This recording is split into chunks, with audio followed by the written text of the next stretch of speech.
Welcome back mga katambalan ng hot topic and issue pag-usapan natin. Update po tayo kay Barbie Fortesa na kung saan nga po itong si Barbie ay nag-morning run kanina sa Ayala at tumakbo nga po itong si Barbie ng 10.02 kilometer. Makikita naman po doon sa post ni Barbie sa kanyang social media account na umiinom nga po ito ng matcha matapos nga po ang ginawa niyang pagtakbo sa Ayala.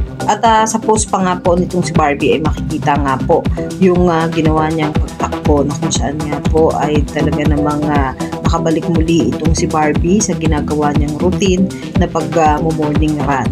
At bukod nga po doon ay nag-post din itong si Barbie sa kanyang social media account at ito nga po ay para sa Silka Papaya na kung saan nga po gamit nitong si Barbie ang Silka Green Papaya Premium Lotion na talaga naman lutang na lutang ang kaputian ng isang Barbie Fortesa.